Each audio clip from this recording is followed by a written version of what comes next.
there's a place called the New Way Bar in Ferndale.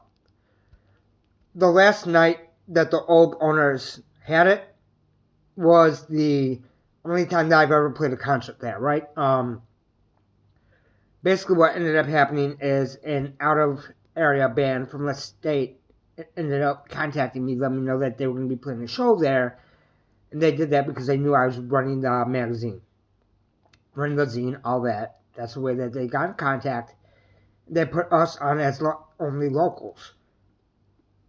They also had it to where we were opening the damn show. So the only band that anyone knew that had any kind of draw in the area opened. Okay, not a problem, whatever, that is what it is. But what's kind of funny is I kept going there after. I went there more after than I did before. I was probably only there twice ever. And then I started going there for open mics. Now, but Ferndale, for a long time, it was seen as one way or the other. You know what I'm saying? Like, really progressive, whatever else, da-da-da-da-da. But this place, not so much. You know what I'm saying?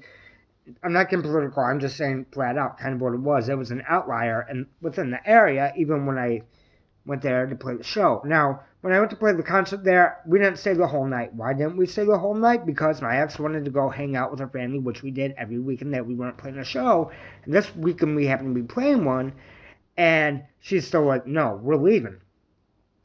And that was fine because I'm done being nice about this shit. The rest of the bands on the bill sucked. They just weren't my cup of tea. You know what I'm saying? There's been plenty of bands we played with that were good and all that, but it was just bratty adults being bratty fucking adults.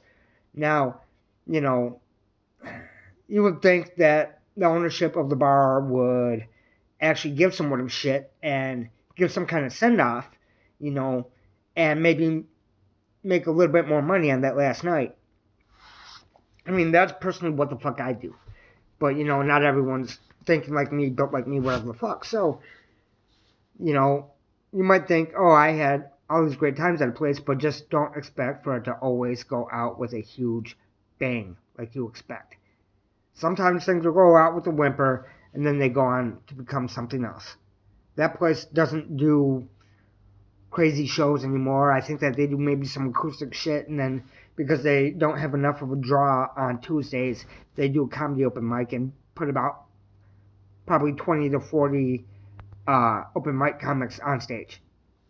Which, cool, do what you're going to do, but when the ownership changes, the bar changes too. People don't seem to realize that shit.